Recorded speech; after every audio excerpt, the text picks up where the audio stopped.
Bonjour Olivier, merci de participer à ce petit webinaire entre nous rapidement monté autour d'un projet que tu vas nous présenter aujourd'hui pour IA for Sup. Donc, tu as un projet c'est même pas un projet, c'est quelque chose qui tourne, hein, tu vas nous raconter ça, autour du RAG-AREN. Je te laisse la parole. Effectivement, merci Christophe de l'invitation. Ragaren, en fait, c'est un objet qui s'inscrit dans une expérimentation un petit peu plus globale. On a commencé à y réfléchir, on va dire, ouais, quasiment il y a un an. Ça a mis un peu de temps à maturer sur la façon de faire et puis qu'est-ce qu'on voulait mettre en place. Mais en tout cas, l'idée générale, c'est de se dire, on a besoin d'un cadrage au niveau de l'établissement concernant notamment ce qui nous a pas mal bousculé depuis ces dernières années, là, 2 dernières années, sur la question des outils d'IA générative. Et donc, pour réfléchir à ce cadrage, on a plusieurs solutions possibles, mais moi, j'ai fait un petit benchmark de ce qu'il y avait dans l'enseignement supérieur en général, international, francophone. Mais on s'est dit que ça serait intéressant aussi de faire et de pratiquer en même temps qu'on réfléchit à quel cadre on donne à l'établissement. Voilà. Tu vois, c'est un peu cette idée d'apprendre en faisant aussi, plutôt que de parler des choses qui sont peut-être un peu fantasmées aujourd'hui, dans ce qu'on lit dans la presse ou ce qu'on voit ailleurs, quoi. Voilà. D'accord, donc c'est dans le cadre de l'utilisation de l'intelligence artificielle dans un établissement C'est universitaire. ça, ouais. Et de Rennes, en 2 mots. Université de Rennes, en fait, on est une université avec une signature de site tournée sur les transitions, transitions plurielles. Donc on a par exemple en ce moment entamé une convention université en transition qui est calquée sur la convention entreprise pour le climat, avec une démarche vraiment d'embarquer, on va dire, les directions de l'établissement pour réfléchir à des actions, un plan d'action en tout cas en faveur des transitions. La transition numérique en fait partie. Et on va dire, deuxième élément de la signature de site, on est une université assez tournée vers le numérique, de plus en plus maintenant, puisque on est lauréat d'un DMOS, sur lequel on expérimente déjà beaucoup le numérique. On est aussi lauréat, par exemple, de plusieurs CMA qui tournent autour du numérique. Si je veux en citer un, il y en a un qui s'appelle TIAR, alors très modestement, toute l'intelligence artificielle à Rennes, donc formation en IA, voilà. Ah ouais, c'est très modeste. Ouais, très modeste. Alors, on avait hésité, parce qu'on aurait pu, parce que Rennes, ça fait tiare aussi. Tiare, Ouais, ouais, voilà, l'arbre, voilà, qui est les belles aussi, fleurs voilà. Et de puis, pour police. enfiler la métaphore de l'arbre, on a un projet assez récent qui s'appelle Sequoia, donc, sur l'appel IA Cluster, Ouais. tourné vers la recherche.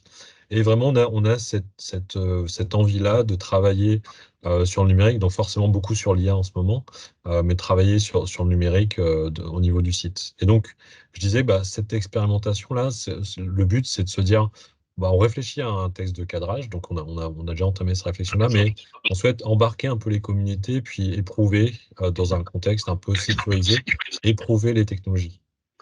D'accord. Donc ça veut dire, voilà, concrètement, c'était un peu compliqué de se dire, on va dire aux gens, venez tester, mais en même temps, il y a pas mal de problématiques de maîtrise des flux de données, du stockage des données, par exemple. Et donc du coup, on s'est dit, si on le fait en mettant en place une infra dans laquelle les gens vont pouvoir finalement expérimenter voilà, de façon sécurisée, connue. Et puis nous aussi, quelque part au niveau de l'infra, ça nous permet un peu de. Alors je prends ma casquette vice-président numérique. Ça me permet d'y voir un peu plus clair par rapport au discours commercial qu'on entend. Sur voilà, est-ce que monter un serveur d'inférence ça coûte très cher, faire tourner des LLM ça coûte très cher, vous n'y arriverez pas à moins de mettre entre 2 et 11 millions d'euros. Voilà, donc j'entends plein de choses là-dessus. Et puis je m'étais dit, ok, j'aimerais bien en savoir un peu plus. Et concrètement, ça veut dire quoi? C'est quoi les compétences? C'est quoi les coûts? Et puis côté usage, quel usage on pourrait servir? D'accord. Donc, c'est parti de ça pour monter un serveur RAG. Est-ce que tu peux nous donner alors Hmm. euh, deux, trois explications techniques? C'est quoi un serveur RAG déjà? Alors, RAG, en fait, c'est Retrieval Augmented Generation. Donc, je vais expliquer un peu, notamment de très succinctement. Retrieval, en fait, on va s'appuyer sur des documents sur lesquels on va aller chercher des éléments de contexte par rapport à un prompt donné. Alors, je vais expliquer ce que c'est un prompt. J'imagine qu'aujourd'hui, tout le monde sait ce que c'est. Donc, on a un utilisateur qui fournit un prompt. Ça nous sert, en fait, à chercher des infos dans des docs. Donc, c'est vraiment de la proximité sémantique par rapport à ce prompt. Et l'ensemble, c'est-à-dire le contexte qu'on a récupéré, retrieval, plus le prompt, c'est envoyé à un LLM qui lui travaille classiquement, c'est-à-dire qu'il va élaborer une réponse mot à mot en fonction de tout le contexte plus le prompt. Et puis augmented generation, c'est-à-dire il va augmenter ce qu'il aurait fait avec le prompt normalement, il va l'augmenter parce que c'est augmenté du contexte qu'on a récupéré. Ce qui fait que généralement, sur des approches de type RAG, on a maintenant on va dire par rapport au phénomène d'hallucination, c'est-à-dire que le LLM a tendance à créer beaucoup de choses par rapport au prompt initial. En fait, on a des réponses qui sont en général un peu plus précises, factuelles, dans le sens où le contexte étant lui-même validé auparavant, ça fait on va dire, un contexte plus riche sur lequel on peut potentiellement avoir des réponses plus précises. Donc ça c'est assez intéressant de combiner ces deux briques-là, c'est-à-dire la capacité de l'LM de parler, d'exprimer, de faire parler des données, et puis des données fiables qu'on a validées auparavant. Et l'intérêt d'avoir son propre serveur, si tu prends, alors les fichiers qu'on peut envoyer dans un rack, c'est du PDF, hein, Ouais, c'est généralement. ça par exemple. Pas que, mais bon, généralement c'est du PDF. Ça évite de balancer des données en dehors de l'université. Ça reste sur ton serveur, hein. Là, on Ouais. est bien d'accord. Ouais, c'est ça. Effectivement, le gros intérêt pour nous, c'est de dire, voilà, nous, université, avec, par exemple, un secteur santé, sur lesquels on a des problématiques de données, voilà, données sensibles en général. On a aussi des liens avec des secteurs sensibles souverains, dans le domaine de la défense ou de l'énergie, par exemple. On a aussi des données stratégiques, hein, au niveau de l'établissement, sur le pilotage de l'établissement. Donc, en fait, il y a tout un tas de données qui sont quand même très sensibles. Aussi les données personnelles, hein, au niveau voilà, des choses qui sont au niveau du système d'information. En fait, tout un tas de données qu'on a de toute façon pas, qu'on ne souhaite pas voir sortir de façon incontrôlée, et sur lesquelles on s'est dit, si on veut expérimenter, c'est important d'avoir une infrastructure qu'on maîtrise un tant soit peu, c'est-à-dire on connaît les parties prenantes, on connaît finalement les gens qui ont accès à ces données-là, quoi. Et donc, effectivement, c'était important pour nous d'avoir un serveur qui tourne le plus en interne possible. Alors, quand je dis en interne, c'est parce qu'en fait, on a concrètement, alors je ne vais pas expliquer la structuration de site, mais on a un data center régional qui sert tous les établissements ESR bretons, et dans lequel on a installé en fait le serveur d'inférence et sur lequel tourne l'instance de RAG qu'on a déployé. Donc, on appelait ça RAG Arène, pour simplement dire que voilà, Vous êtes on a fort fait sur du les noms, RAG hein. Arène. Et puis alors, c'est d'autant plus facile en ce moment, c'est que on a plusieurs moteurs LLM qui sont open source, et donc Ouais. on peut différentes de solutions, et c'est ce que vous proposez sur votre serveur RAG.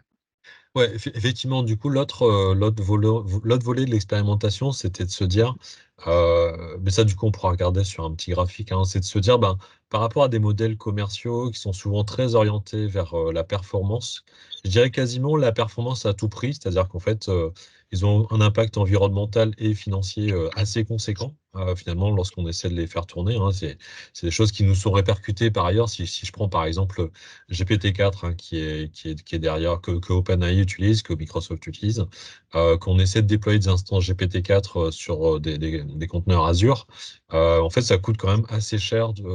On va dire, alors l'unité de mesure, c'est le million de tokens, c'est la quantité de données qu'on génère avec ce type de techno.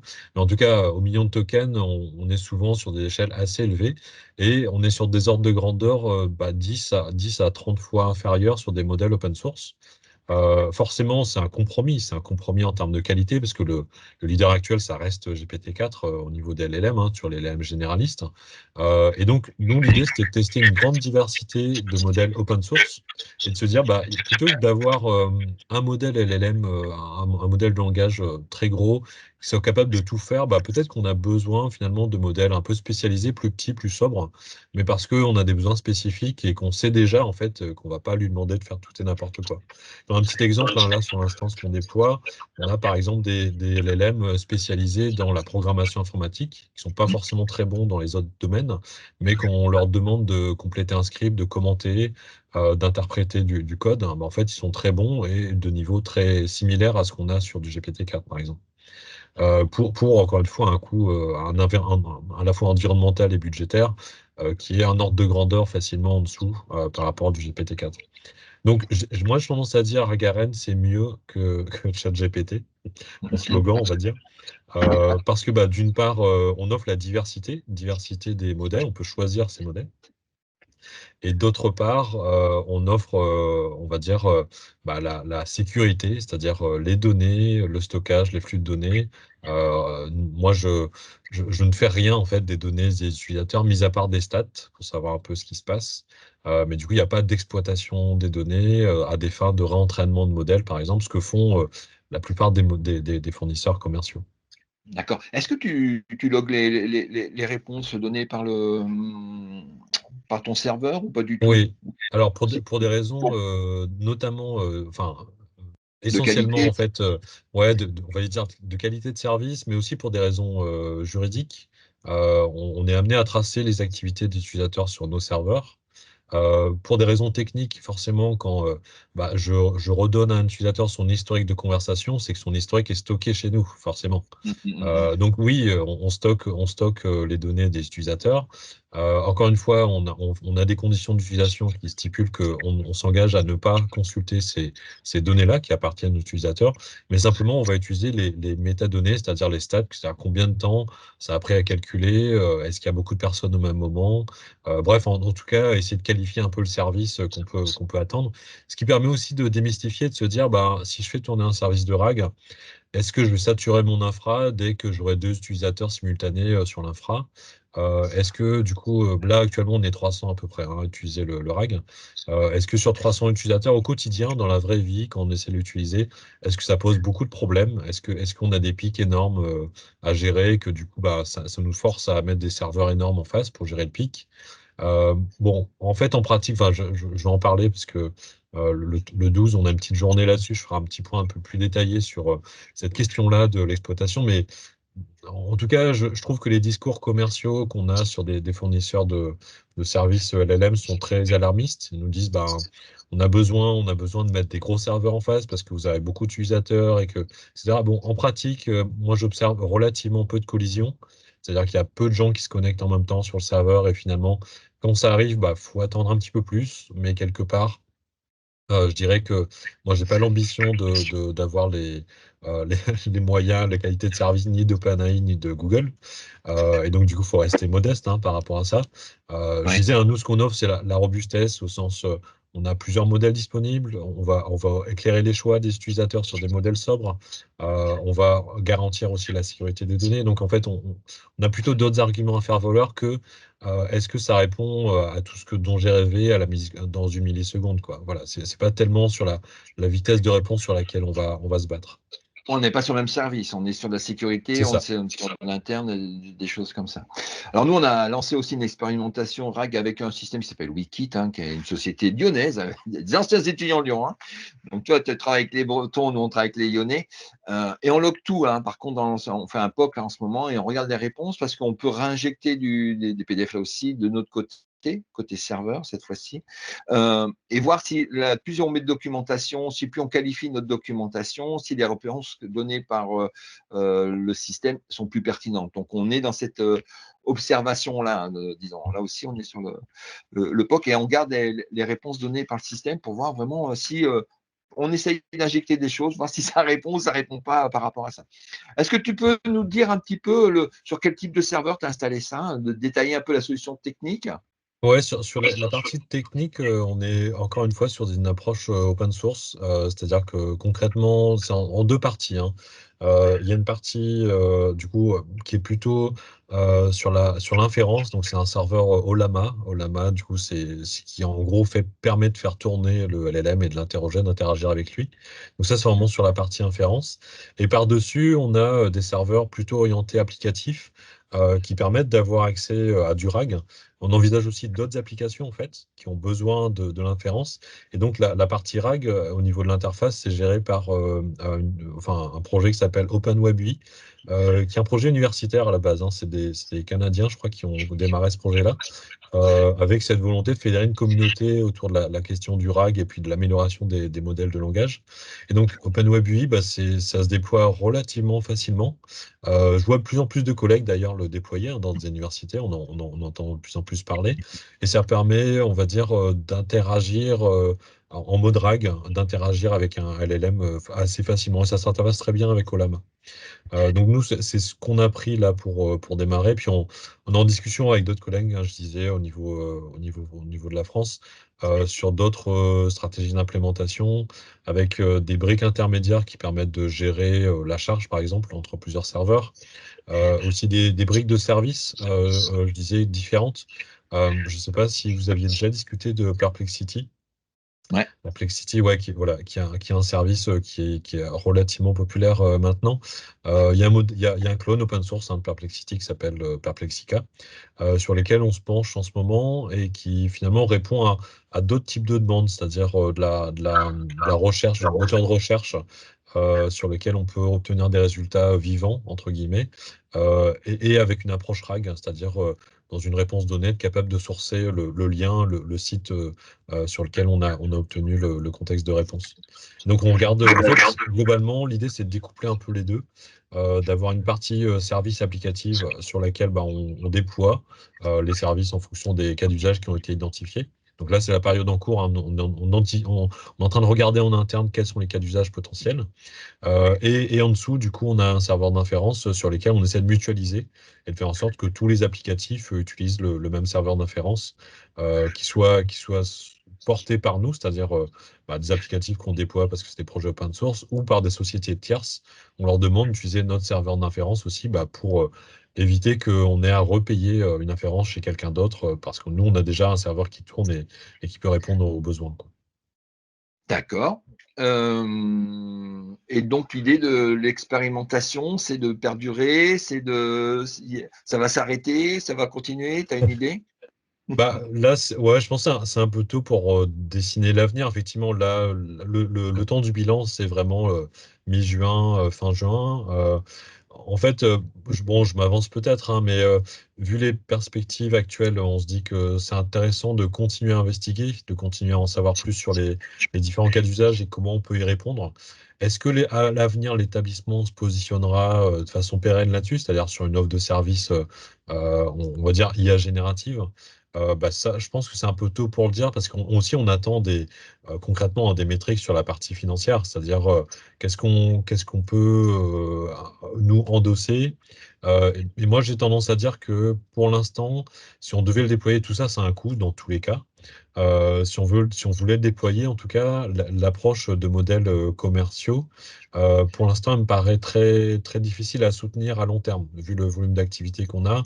Juste pour donner quelques chiffres, on l'a quelques semaines sur 300 utilisateurs. On a généré à peu près 14 000 prompts et entre 4 à 5 millions de tokens. Voilà. Donc pour donner une idée du volume, et c'est une petite partie de la population finale de l'établissement. Donc c'est quand même des volumes assez conséquents.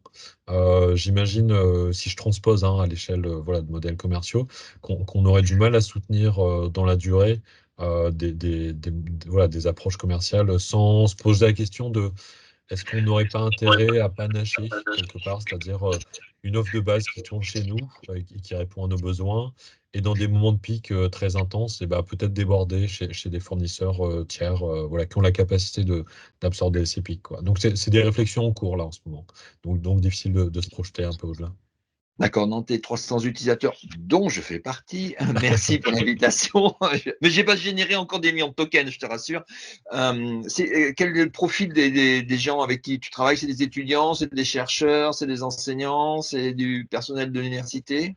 Alors, oui, c'est un peu, effectivement, on n'a pas mis d'étudiants, c'est enfin, c'est exceptionnel, les étudiants, c'est plutôt dans le cadre de missions, c'est-à-dire que soit ils sont en alternance sur ce sujet-là, soit ils sont par exemple, en doctorat en début de thèse, voilà, donc c'est des étudiants avec des profils un peu particuliers.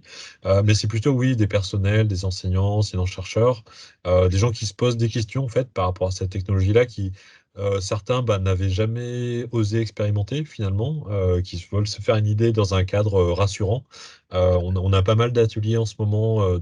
Bah, ça fait voilà, près d'un mois et demi, on a des ateliers régulièrement chaque semaine pour discuter avec les utilisateurs de leurs problématiques, faire la prise en main avec eux, discuter des différents concepts, de comprendre aussi que finalement l'IA générative, bah, comme son nom l'indique, génère, mais est-ce qu'elle est exacte, est-ce qu'elle est fiable, etc.